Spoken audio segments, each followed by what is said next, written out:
Welcome to the Rite Gud Book Club. For this month's episode, we are joined once again by Canadian correspondent JR to talk about Donna Tartt's massive novel, The Secret History. So let's dive into some dark academia. Vacchè. All right, so thank you for agreeing to read this gigantic book. When I picked it, I forgot how fucking huge it was. It is a big boy. It is a big beefy boy of a book. It is a tome. It is a brick. It is the size of a Little Scott. Just How big massive, is it? massive, It's like massive. So almost 800 pages or something. yeah. But what's remarkable is it doesn't feel like it drags. It doesn't feel like there's padding somehow. Yeah, it's quite propulsive. It moves at a very steady clip, and from the first page, too. Yeah, there's never something where I'm reading it and I'm thinking, this could have been cut. This should have been cut. Everything feels Well, necessary. there are some things that I think could have been cut, but not whole scenes, just more getting up to get a glass of water, sitting down to drink the water, looking out the window, looking away from the window, that sort of thing. But Mm. because there is a lot of that, but Yeah. no slight on Donna Tartt for setting her scene.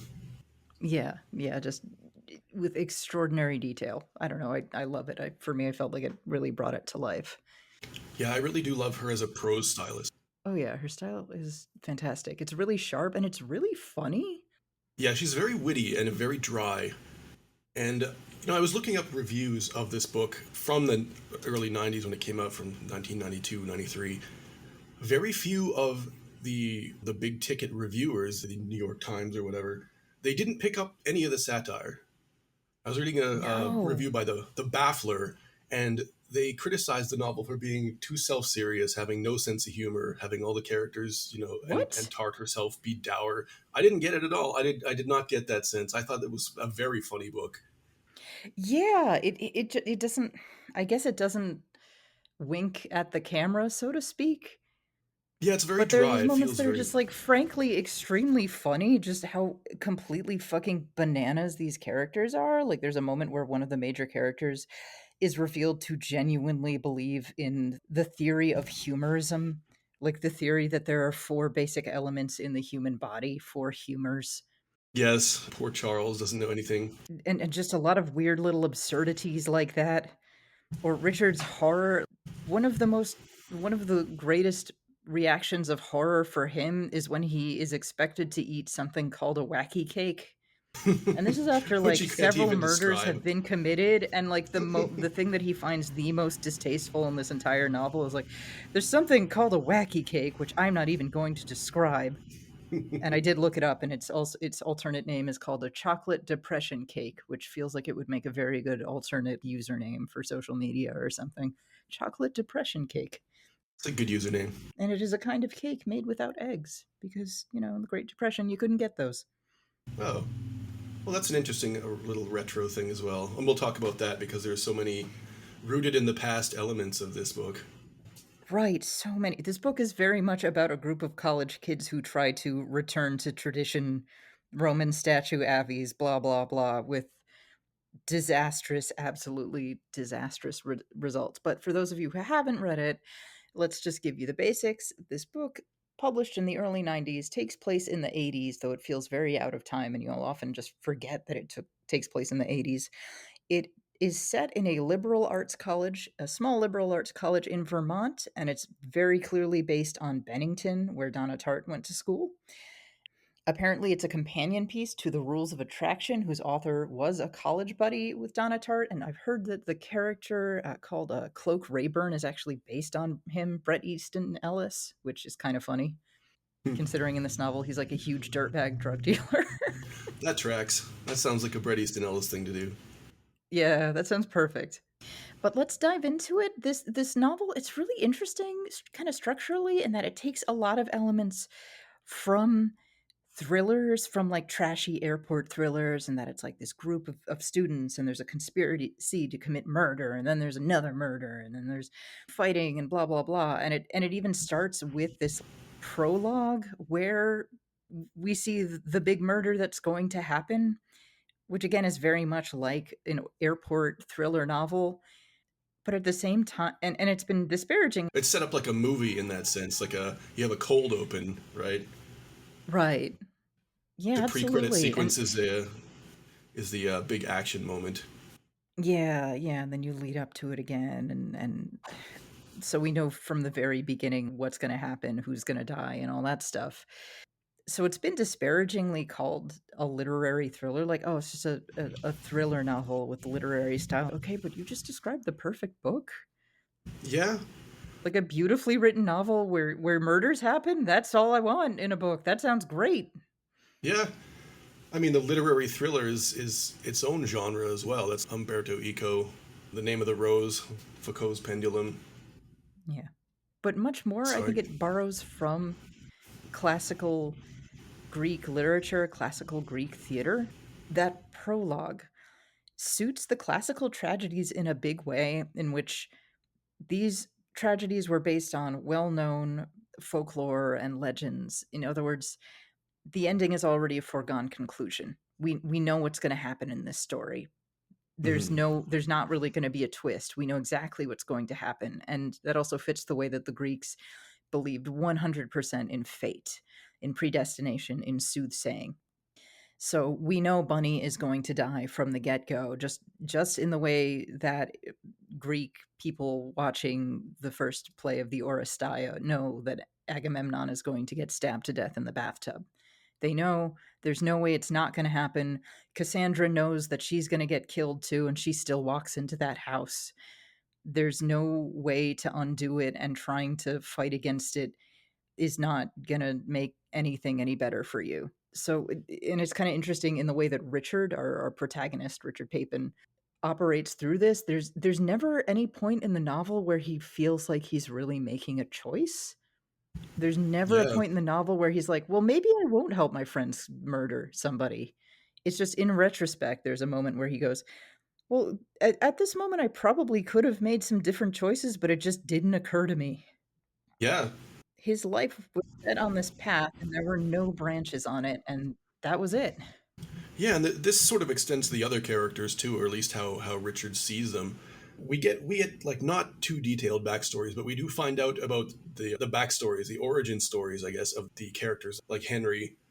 And we find out some weird things that like Henry's interest in language only came from him being hit by a car and being bedridden for months and months, where he started reading a lot and acquired this facility for language.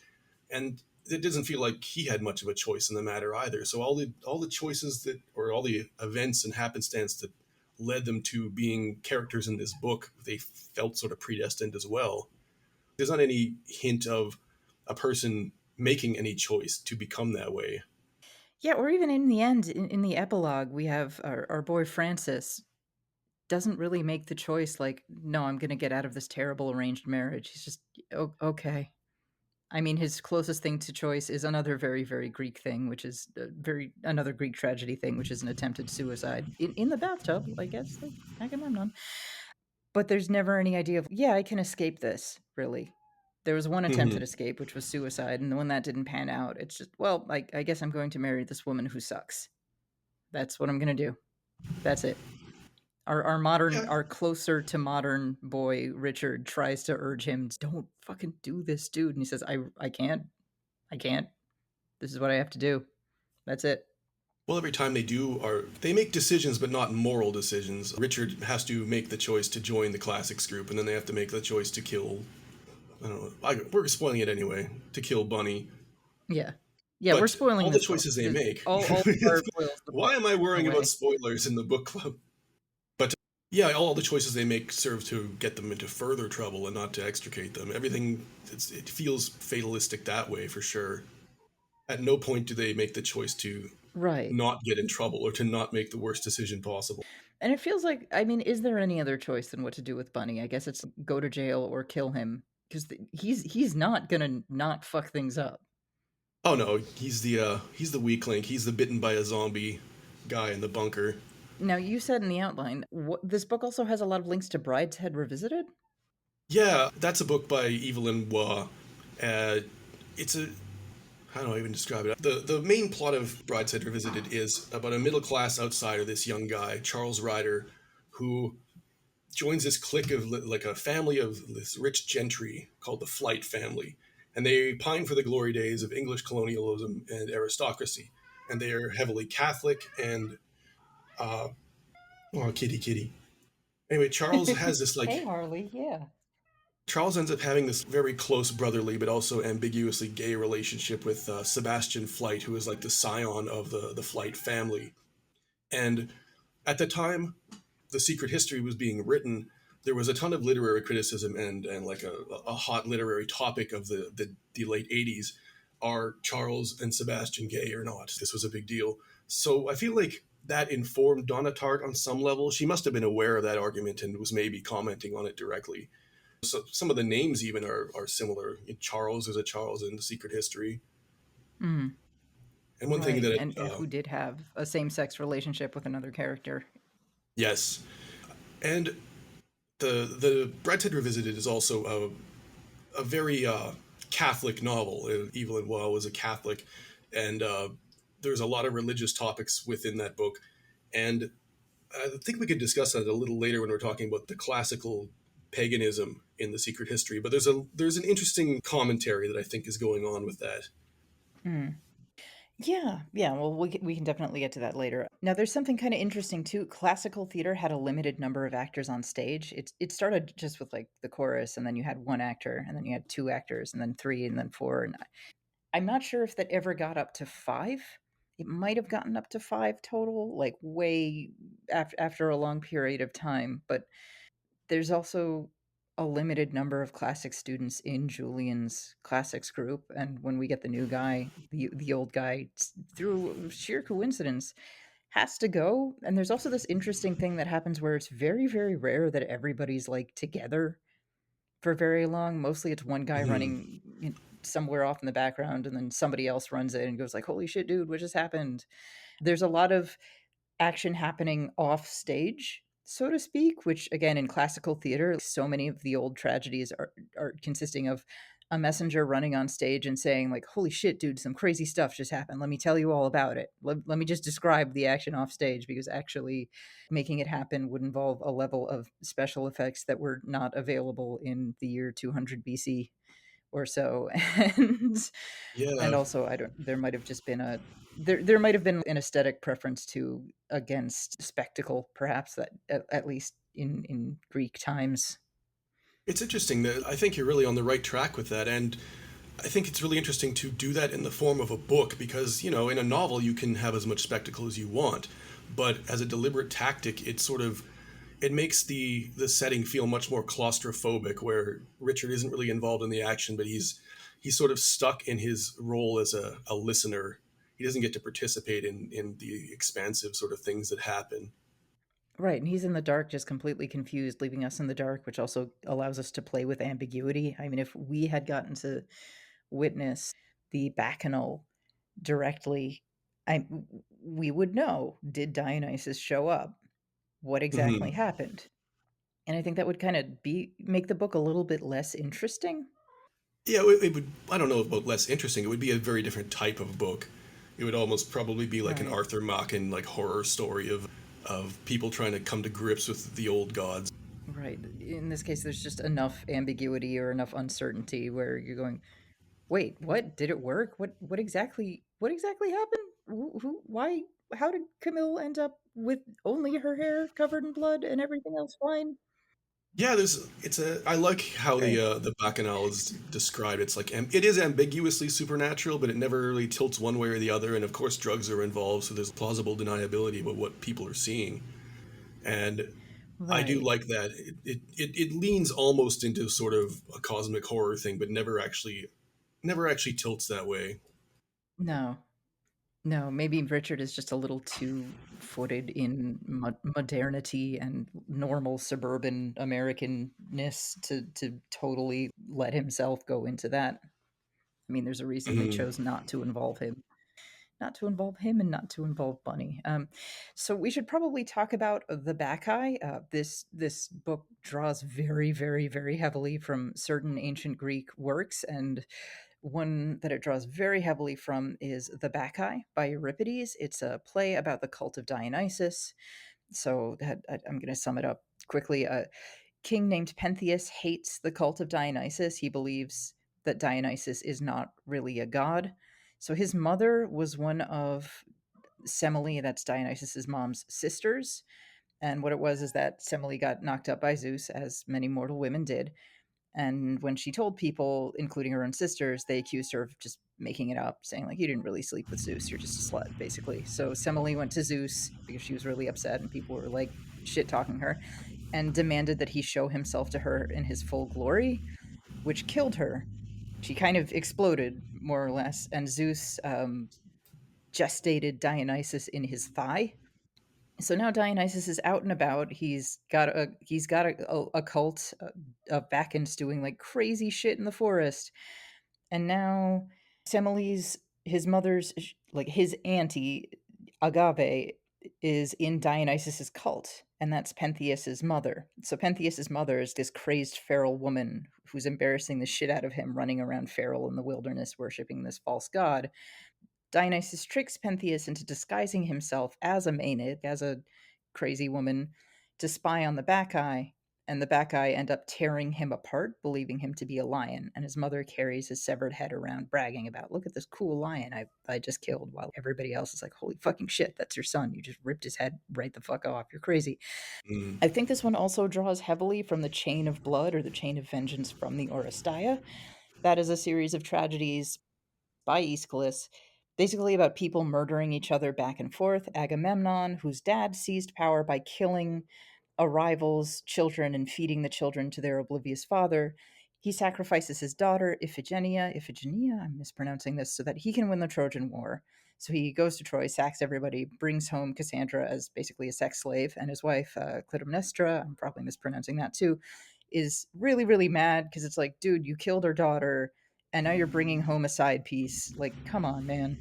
So she and her lover, who's one of the few surviving sons of the guy that Agamemnon's father tricked into cannibalism, stab Agamemnon in the bathtub. Later, Agamemnon and Clytemnestra's son Orestes returns home to avenge his father by killing his mother and his stepdad. And eventually it ends in this very weird Law and Order police procedural thing where Athena convinces the Furies not to seek vengeance upon Orestes based on like the dude's rock women suck defense, more or less. Um, but at any rate, it's this chain of like back and forth killing. One side kills someone from the other side, and then they have to be avenged, and it keeps going Mm. back and forth, and it becomes this self sustaining curse that literally the gods themselves have to intervene in order to stop it. So we start with the students kill the farmer who they believe to be a deer, which recalls a whole lot of Greek mythology. Like Artemis turns a hunter who peeped on her while she was bathing into a deer so that his own dogs kill him. In some versions of Iphigenia's story, she gets turned into a deer at the last minute and escapes. There's a lot of people in Greek mythology getting turned into animals. Mm. So because of the killing of the farmer, now they have to go and kill Bunny in response. And when then the cops are chasing them, it looks like Charles is going to kill somebody else. It's this self-sustaining curse that's wildly out of control. And let's say if Charles did succeed in killing Henry, he'd get arrested, and that would even cause more problems. There would probably have to be another killing in response somehow. There's this repeated line in the Oresteia about blood washing away blood, which Henry literally tries to do with an animal early on. He tries to have everybody wash themselves off with blood of an animal after the murder. So it's like the idea that one murder purges or balances another murder, except in the Oresteia, the phrase is used ironically because, like, after it's something that Clytemnestra says after killing Agamemnon, like, his blood washes away the blood of our daughter. Guess what? No, it isn't. Your son's going to kill you. And after Orestes kills her, he says the same thing.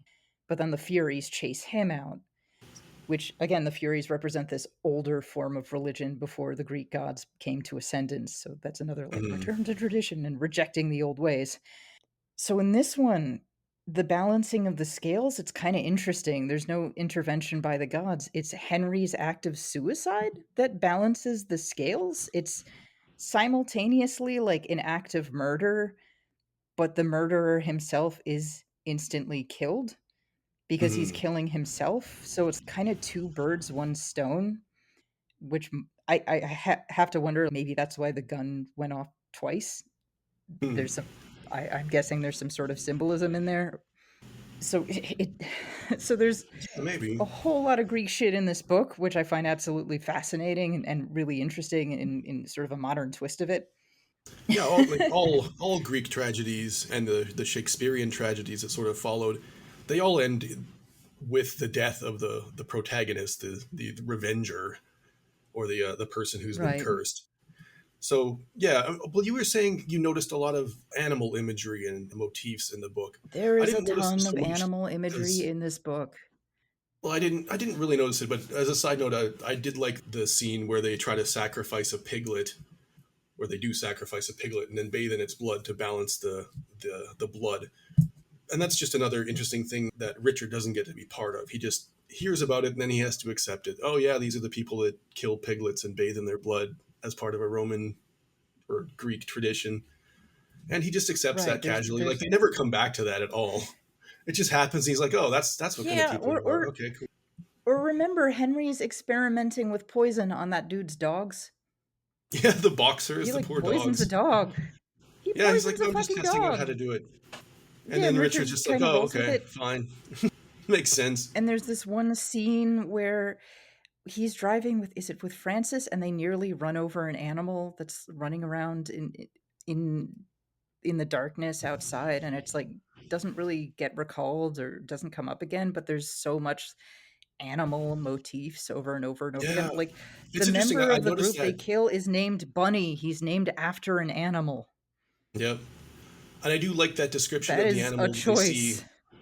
in the driving scene because they don't identify what it is. They're just like they're arguing about what like size and shape it was, and they're just like it was a beast, it was a monster, it's like something, right?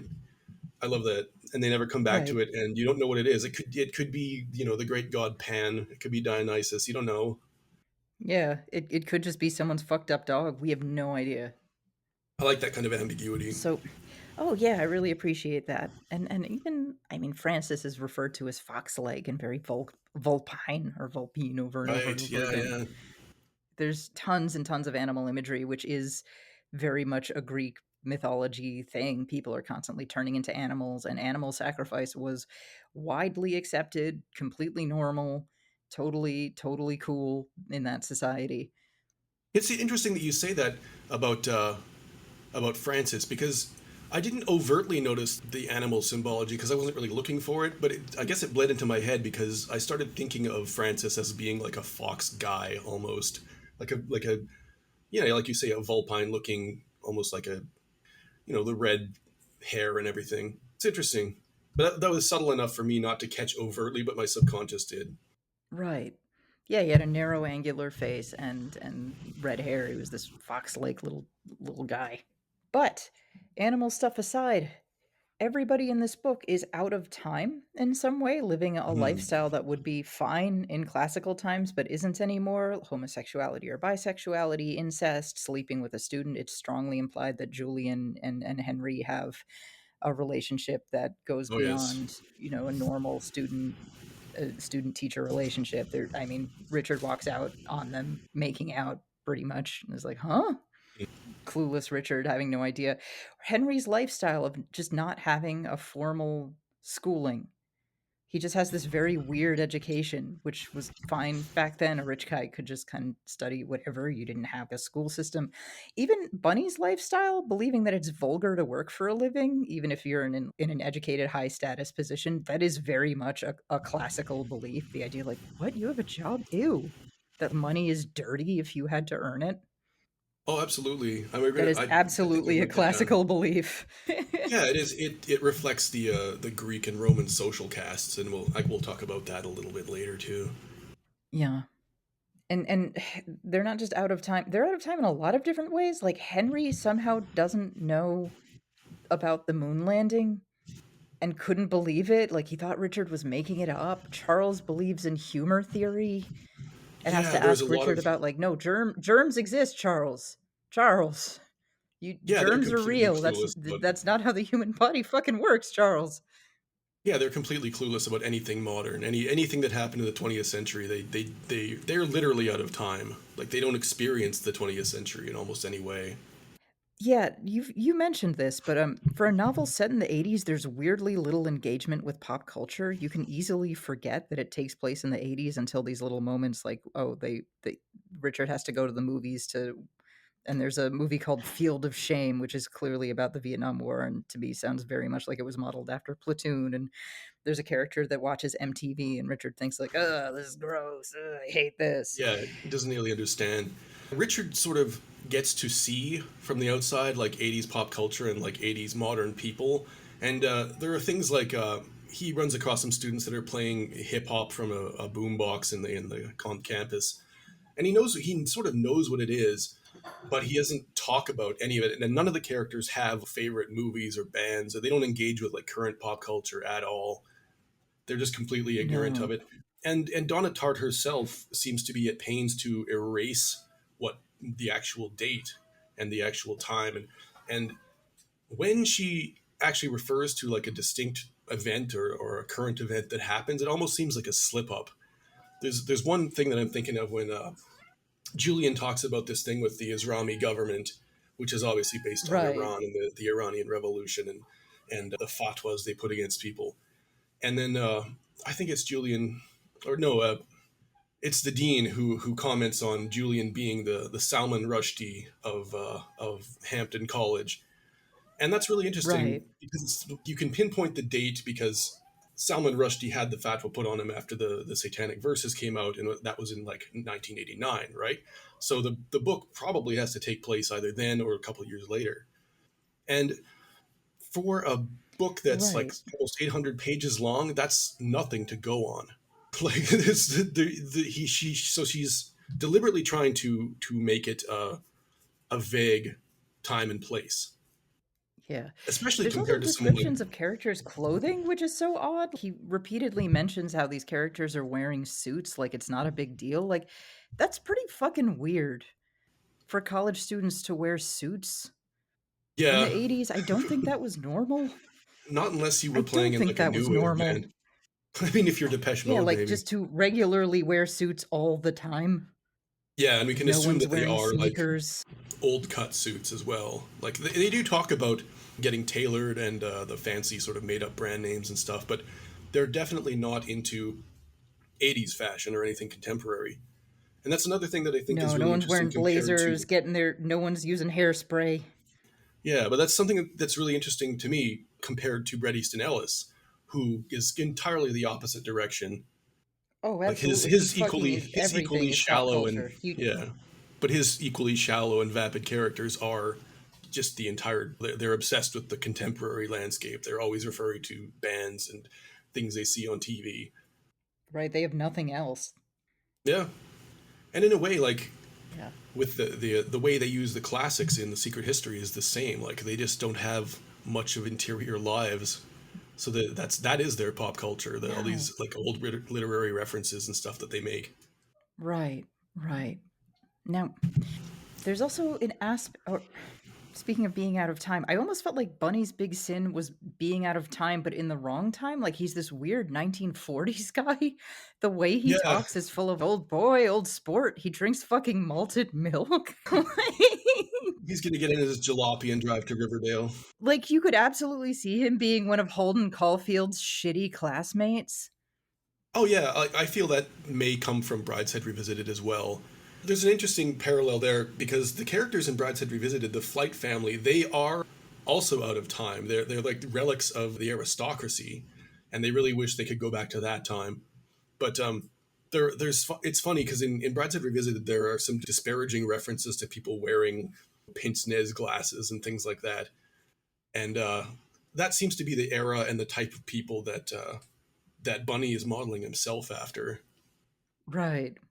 And Francis, he wears pince-nez glasses Pince nez, that is that how are you pronounce it? I've fake. never heard It's that fake, pronounced. not lenses in them. Oh my god. What a hipster. Oh my god, I love him. I fucking Yeah, love Francis is Francis. kind of He's an MVP. terrible. He's He's great. ridiculous. He rocks. He's so good. He is 100% the kind of ridiculous gay boy that I always got an unrequited crush on all the And time. out of all the people, out of the whole group, he's the least worst of them. He's the most that seems like a He's the least person. shitty. Yeah. Yeah, I mean, there's Camilla, but she's odd. She's an odd one. But anyway, before we get into the characters too much, there's also something in Greek tragedy and Greek theater, which is the wearing of masks. Every member Mm. of this group, all of these characters are wearing a mask like an actor in a Greek tragedy. Richard is pretending to be wealthier and more fabulous than he is. Charles and Camilla pretend like that their relationship is somehow normal and healthy. Bunny hides how broke he is. Julian turns out to be nothing underneath. He's like a flattering mirror to other people. Henry's whole fucking everything is a mask. No one knows what the fuck is going on in there. And Francis, I think, tries to put on this glib, kind of mean, catty persona, but he's a massive softy underneath. He's incredibly sentimental. And though he tries to act like this mean, catty guy, like the instant a handsome boy pays him attention, he's like, I love you. I would die for you. Please take all Yeah. of my money. I please just here is literally all of my money. Please don't leave me. He's so pitiful, Yeah, and of which course I he's found being taken incredibly advantage of. compelling. Yeah, and even his own alleged best friends are taking advantage of him. Oh, yeah, Charles is totally taking advantage of him all the time. Yeah, and Henry as well, because Henry must have an awareness that Francis is in love with him. Oh, yeah. Yeah, and I just ugh. I feel like Richard doesn't know that he's a little bit taking advantage of him. Like, Richard doesn't know this, but he's completely leading him on in the way that Camilla's leading Richard on, but he doesn't seem to realize it. There's a whole lot going on there about, like, Yeah, "Oh, I knew eventually he was gonna hit on me, and I was thinking about it all I couldn't stop thinking about it, and then it happened, and I told him no, and it was such a relief. It was such a relief to get it over with. That's why I'm glad it happened." But then it, like, keeps kinda going on, like, "Yeah, you can sit in my bed, let's get drunk together." Like, do you understand what's your, alright. Oh, he's giving you his clothing. He's giving. Oh, Rich, Rich, really?" yeah, that sort of I seems feel to like be the ambiguity of that as well. Is like you can say, yo, yeah, there was a tension love story, but the way Richard frames it is very ambiguous, and of course he's playing it down as a narrator, which is interesting because that's the same. which he It's very would. much the same type of debate that they were having about Charles and Sebastian in the Brideshead Yeah, Revisited. and I can't help but notice that whenever Richard talks about how beautiful Camilla is, he keeps calling her boyish, Hmm. her beautiful boyish hip, her boyish this, her boyish blah blah blah. Like, huh? And she's often wearing like, boyish clothes as Yeah, like well. masculine She dresses clothing. like Charles. Yeah. So there's definitely it's strongly implied that Richard is kind of into dudes, but is attempting to suppress it in some way, or not quite aware of himself there. And Yeah, I I feel mean, like for all Richard digresses and looks into his own psychology to some extent, there's a lot of things that he leaves out. Like he's a flawed narrator. immensely, absolutely flawed. And I feel like one of the reasons why they kill Bunny is because he's trying to go mask off. Oh, Like, absolutely. in addition to threatening to rat them out to the cops, he's also telling the truth about them. And he's telling it in a fucking mean and nasty way, but he's the only one who's, like, actually acknowledging what's really going on. Like, you're fucking your sister, you're poor, you're Hmm. gay, you're fucking weird. And, like, that's the reason they really kinda decide to kill him. He doesn't let them keep up these illusions about themselves, and he's the one who also exposes what's really going on to Julian, who, like, he must have fucking known. Julian must have known there was something fucking up. And, Oh, like, absolutely. it's when he exposes the reality to Julian that Julian just fucking disappears. Yeah, that's really interesting. I do think what they how Tart characterizes Bunny is really interesting because on one hand he's a very genial, loud sort of. He has these likable traits where you're like, oh yeah, I'd like to hang out with this guy. He seems really funny. But if you spend 5 minutes with him, he's ranting about the gays, and he becomes like this really repulsive person under the surface, and you very quickly lose sympathy for him.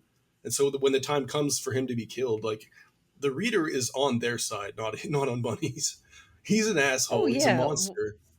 right, at the end of chapter 1, I'm like, "Oh, I kinda like Bunny. It's a shame he's gonna die. He seems like this kind of funny, charming guy," and by the end of chapter 2, I'm like, "I will personally kill Bunny with my Right? bare I'm hands. I going will to fucking execute murder this Bunny. guy. He I'm ate a going to girl's double tap cheesecake Bunny. from the fridge." Right? Oh yeah, That that's is another. that is you deserve to That's fucking die. He stole like, a scholarship kid's cheesecake and just ate it. She had a that's a sign on Corcoran saying, trait. "Please don't eat this. This is my cheesecake." Did you notice Fucking that's a murder. Corcoran family trait though? That Mr. Corcoran and Henry steal that big case of beer that was donated to the search parties, and they come back to the house with it and they just steal Right. it, even though they're like super rich. Right. They're just fucking They're scumbags. just like these And then, venal like, like everybody scumbags. steals Bunny's mom's various pills. Yep. Which they have a It's huge great. pharmacopoeia of. They have like She Hunter has S. way too Thompson's many of them, trunk worth of though. pills. Yep. Yeah, it's such like a 1960s rich person family in a way where the mom is on everything. They had Every Quaaludes back possible then. That was thing. the good shit. Yeah. All right, so let's talk a little more about the characters we've started getting into, though, into them a little bit. You said Bunny was named after someone?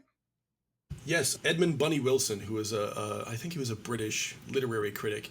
He wrote extensively about Brideshead Revisited, actually, and he was also a T.S. Eliot critic, and Donna Tartt was like a huge fan of T.S. Eliot. So I'm pretty sure it was a deliberate nod to him. But Bunny Wilson was a Marxist, and he approached everything from the left. And of course, Bunny Corcoran would have found that disgusting. Right, right. Now, one of my favorite characters is someone who's not in the main group. She's kind of a side character, a small character, but Judy fucking Poovy. I love Judy Poovy. She's like my ideal I love woman Judy from the fucking 80s. She's so Poovy. cool.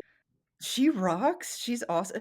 I find her so interesting because in a lot of books about like brainy intellectuals. Hello, Henny. Calm down, baby. I know, I know. Usually I feed them at this time, so she's like crying because we started a little late.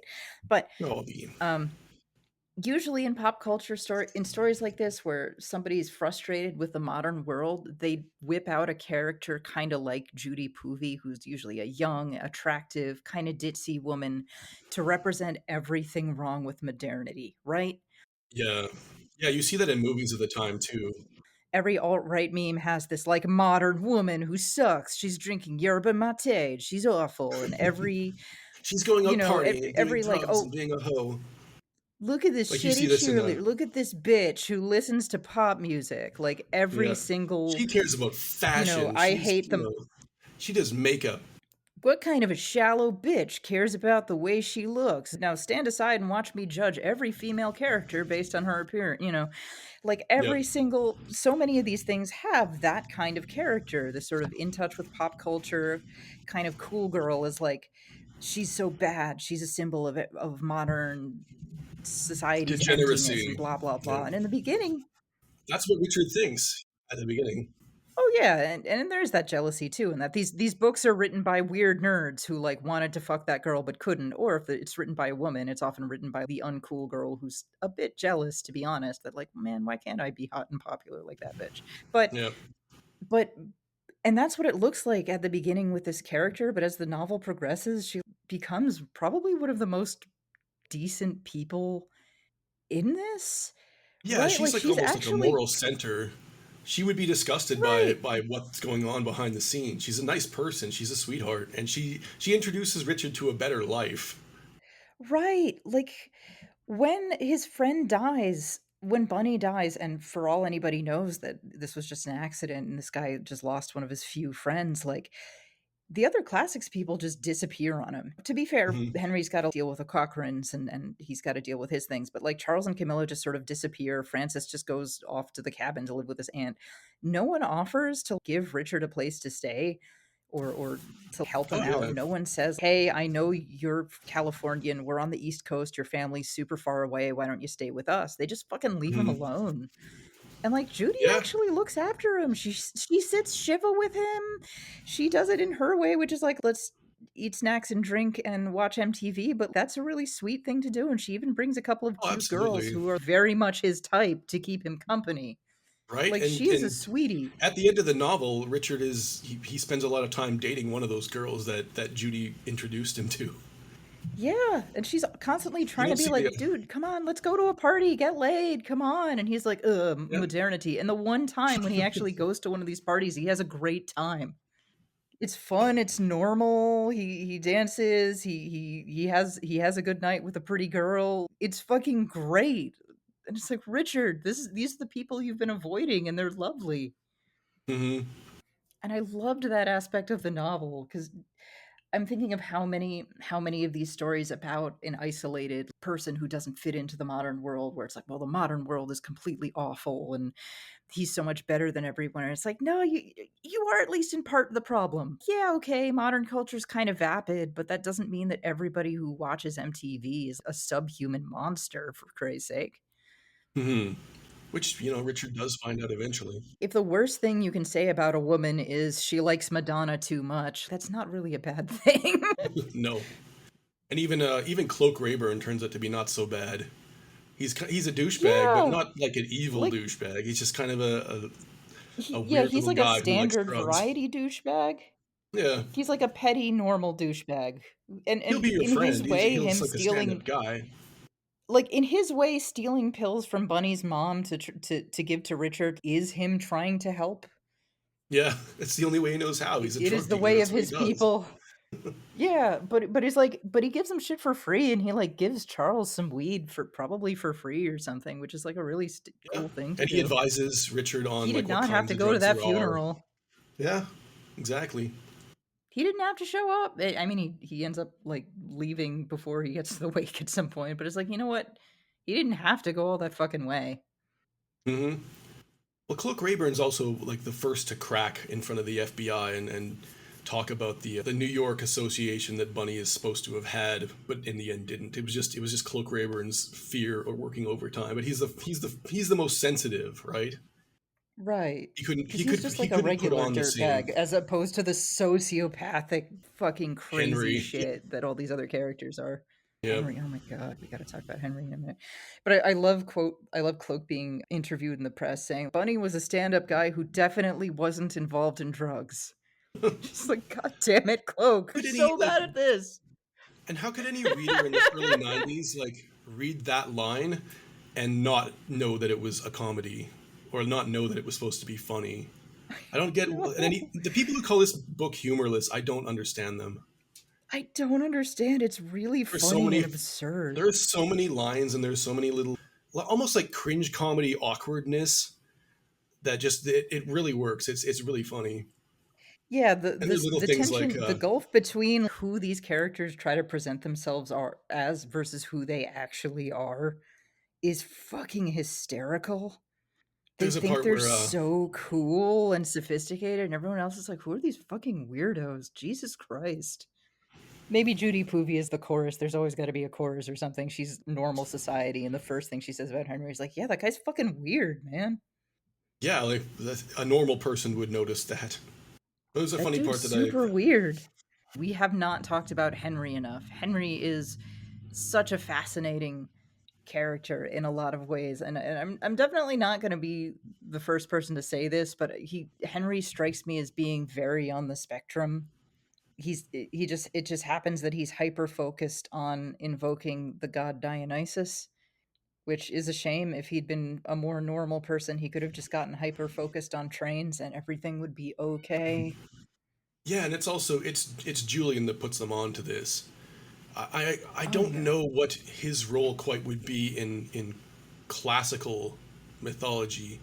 There's a character named Silenus or Silenus who is Dionysus's mentor, and he has this sort of dark philosophy. There's a famous quote of something like, "It's better for man to not have been born at all, but if he is born, then to live as short as possible." Like this sort of like really bleak philosophy, and I'm not really sure how much Julian overlaps with that. But as the mentor character who is sort of feeding the classics group this Greek aristocratic sort of will to power philosophy, maybe there's a link there. I just thought it was interesting. Right, right. And it's true that he doesn't it's all fake. When he's confronted with the outcome of this actual philosophy, he just disappears. Oh yeah, he just Doesn't even books write a it. goodbye note. He's just gone. Yeah, I You read this. fucker.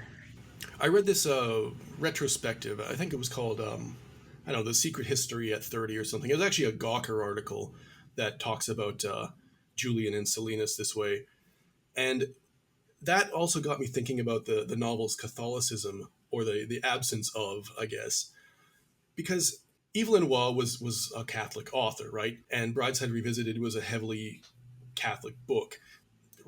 Charles Ryder, actually ends the book being a convert to Catholicism, and a lot of the book itself is about Catholic topics of grace and redemption, and the people not being able to get married because they don't share the same faith and all this other sort of stuff. And Hmm. it turns out that Donna Tartt herself is a Catholic, which is it's an Hmm. interesting lens through which to look at the secret history. And there's been a bit of writing on it that I've tried to look through, but I'm not a Catholic myself, but I did go to Catholic school for a little while, and from a Catholic perspective, the secret history is almost like a warning, a rake's progress sort of anti-morality thing that shows you what happens to people in the absence of religion, of Christianity. Because there are no Christian, there are no Christians or any sign of God in the secret history at all. It's all pagan Well, mythology. there It's all is that pagan one stuff. mechanic, that super Christian mechanic who's just nuts. Oh, the evangelical crazy man, yeah. Yeah, who's just completely full of shit. Yeah, who's just using the tragedy to get on TV and to rant about the Arabs, go on his racist Right. rant. Yeah, not Catholic though. He's very much an American He's evangelical he's type. American to the core, yeah. Oh yeah. But yeah, I did get a sense that there is a moral critique in the secret history about what might happen without Christianity as a grace. If people did go back to the old ways and the old morality, and in a way that sort of makes me think of the Greek and Roman social castes, Right. because the classic students are trying to reproduce these Athenian social castes, right, in this modern sort of egalitarian setting. They sort of see themselves, they come to see Right. themselves as like aristocrats unbounded by conventional morality. So the four rich students and Julian might be considered the citizens, the upper class who had authority over everyone else, and Richard would be like a metic or metic, I'm not sure how to pronounce that, but he'd be like the middle class, right, the arriviste sort of thing. And then the farmer who gets killed and the associated people that the students don't care about, they're the freedmen. They're just the laborers. They have no real rights. They're just there to be abused. Because in Roman times, a citizen could kill a freedman and there'd be no consequence really. Right. There was no sense of universal human rights. There was an incredibly strict social hierarchy. So, and it was Yeah, totally fine to do whatever you wanted to someone lower on the and hierarchy. It was okay. and definitely Julian feeds into that sense of elitism that you are the rarefied Oh yeah. group. You can do whatever you want. You are the senators. Yeah, you're the elites here. You're the good ones. You're our special kids. I'm only having the five of you, and he's deliberately separating the five of these students from the rest of their classmates to try to feed into this idea of I'm better than them. We're better than them. We're so special Yeah, than and those Julian's terrible a people who listen to MTV. Yeah, and Julian, he becomes, in retrospect, one of the most disgusting characters for that reason. He sets them up to believe all that, and then he just scoots it. He's just gone. He just leaves. I do think it's worth noting that it's mentioned that George Orwell, obviously this is fictional, but George Orwell ran into him in a party and wrote later, like, this guy fucking sucks. Like, I think the fact that it's George Orwell, who was a leftist, is very deliberately chosen. Yeah, very much. I mean, you can't imagine any of the characters having any positive associations with the left. I mean, the only character that's even mentioned as being like a leftist is I can't remember her name, but she leads some kind of protest group, and she's kind of like a parodic character. I don't even think she's on the page for more than like half a page. Yeah, she's mentioned very, very briefly, but I think she comes across as like a decently well-intentioned person for the moment that she's Yeah, in there. just like alien to the classic Surprisingly, the students. novel Like, doesn't do that thing where it's like, look at this stupid leftist bitch who believes in things. Surprisingly. oh yeah, yeah, that could have been an easy direction to go in. Where it's like, yeah, she's naive, but she's not an asshole. And they make fun of hippies, but the hippies aren't shitty people. They're just kind of doofy. Yeah, they Which, like to well, there smoke is weed and play the some fucking bad mandolin music. hippie guy. But like, to be I mean, fair, the hippies did like bad hippie music. business owners really are that shitty. Yeah, I and worked for a the hippie weird. restaurant owner. It was that shitty. They're fucking horrible people. Mandolin guy sucks. I was going to ask you earlier. I'm a West Coaster. I've never went to any kind of I've never been to the East Coast. I've never been to New England, and I haven't attended a sort of high-ranked Ivy League university. But you've sort of been in that milieu. Is it accurate? Yeah, I've had both weirdly, like, I went to for undergrad, I went to a very small liberal arts college in Vermont that There considered you itself go. a rival of Bennington, but Bennington didn't know what we existed, so, like, reading this gave me really weird fucking flashbacks. I mean, I went 20 years after Donna Tartt did, but yeah, there is still a lot of that hippie culture there because Vermont is kind of a cool place in that you can sort of do your own thing. There's a little bit of that New England self-reliance, New England individualism thing Hmm. going on there, but without the sort of hardcore nasty meanness as much in that's in other parts of New England. Like Maine can get really fucking reactionary and weird, Mm. and Vermont isn't that bad, though granted this was Vermont in the 80s, it might have been a different culture, I don't know. But yeah, hell of a lot of this rang true. I in terms of how do the students feel about like farmers and stuff, I don't know. I think that's just if you're a social class thing, if you're going to a liberal arts college, you're probably wealthy, and you're like, ew, rural people who are Hmm. poor, gross. That's not like me. I did appreciate there were a bunch of scenes in the Secret History where the classic students go out of town and they do various things and they end up interacting with these farmers and these rural people in different ways and going to their bars and stuff like that. And I didn't get the sense of much in the way of class or social enmity. They all just seem to ignore each other. Was that like a is that like a cultural element of Vermont where just people just like live and let live? Yeah, I mean, I never felt a sense of townies hating the students for the Yeah, most no, that part. didn't come across. There didn't seem to be that feeling of oh these fucking kids. It's just like yeah, whatever, man. We don't care. Yeah, a bunch of people dressed as undertakers come in to drink some beers, and no one really pays attention. I think that that absence is interesting because a lot of writers would definitely make that a thing. They would probably try to do some outsiders type stuff with the townies and Right, the that cliched yeah, thing where you enter the yeah, dive bar and then two guys who are playing pool challenge you to a fight. yeah. Doesn't And I'm glad happen. that didn't happen. That was refreshingly like Thank real. fucking Jesus that didn't happen. That Ugh, would be I so hate it when bad. that But I couldn't that imagine would Donna suck. Tartt going that direction because everything that happens in this book is quite unexpected and a little subversive. Not in the way that it's like we use the term subversive, but it subverts a lot of its own expectations for its genre and its sort of Right. its type. Right. Absolutely. Yeah, so a lot of what's going on in the book culturally and about Vermont being kind of its own weird little place, like that did definitely ring true to me. That's great. I really love the Yeah. description of the landscapes and weather that Donna Tartt uses. She's really good at painting with words and just creating these atmospheric settings. The description of the windstorm happening during the funeral, I mean, that's a gothic touch that I liked, and then the just little details of umbrellas being blown away and all this extraneous detail that's it's really interesting and it just sets the stage. The detail So of and the there is way that like a he's walking to and from work when he's living in the shitty Mandalin's unheated attic, and how he has every day he yeah the stops, does weather this ritual where he stops at the bridge and plunks a big rock into the water. It's, like, really that feels very old beautiful. school romantic as well, like the Dionysian sort of expressing itself through the weather, through nature itself. Right. Because how you do get a sense of how dangerous the Vermont weather is and how powerful it is. Of course. And for a story that takes place on a campus, you wouldn't ordinarily probably get that. Right, like, the weather fucks with them so much. The fact that it snows right after they kill Bunny, Yeah, like, exactly. throws It's like everything the into weather is in disarray, on like it. The gods are in on it. yeah, or, "Hey, guess what, you smarty pants? You don't control the weather? You think you're so Yeah, great? Guess what? It yeah. snowed. Nothing you can do about that. And Your the lives aren't within your Dionysian, control very much. Nature is gonna do what it's gonna do, and you can't do shit yeah. about that." And that's a Dionysian idea too, like the dichotomy between Dionysian and Apollonian, where the Apollonian people are the Enlightenment people. They obey a reason, they're clockwork logic.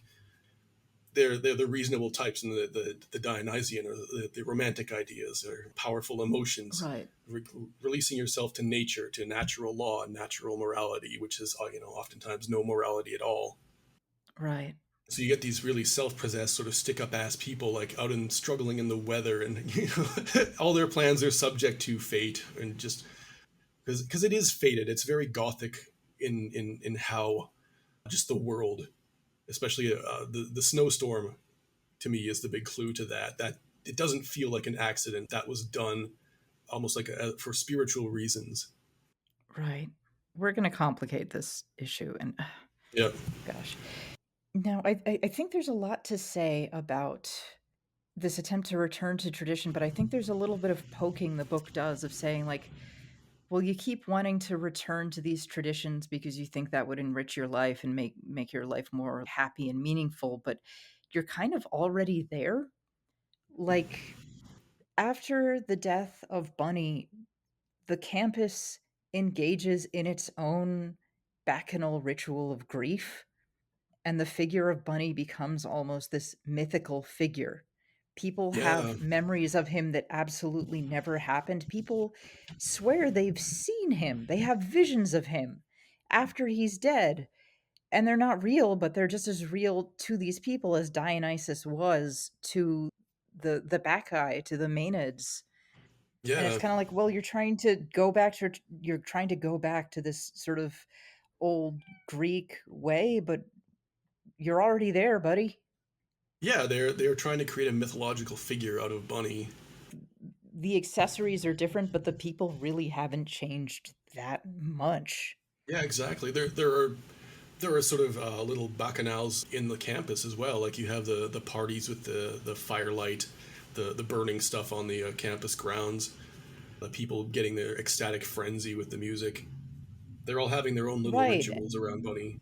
Right. And Richard rejects it as much as these guys all want to, like, "Oh, we want to return to tradition and be like the Greeks." Like, you're on a campus. What does Greek life mean on campus? You could have taken part in this, and you just Hmm. chose to do it in a super fucking weird way because you had to be so goddamn special. Oh yeah, I mean, you say Greek life. I don't suppose there are fraternities in small rural arts colleges in New in Vermont. Not so much, but those two Not so guys, much. what were they, like, Bud or Judd or something? Oh yeah, Judd Are and as close to frat what boys were as you they? can possibly get on a Yeah, campus. they made up their own frat basically just by being two guys that can't be expelled, the Yeah. party dudes. We are going to throw the Bunny Cochran Memorial Mixer. This is what he would have wanted. He would have wanted us to party. Please give us money so we can buy more beer. Oh, Those guys are way cooler than Bunny. it's the tribute he deserves, really. Yeah, to get something that Bunny would throw a shoe at from his window, Yeah. It is the tribute he deserves. That's what I say. right?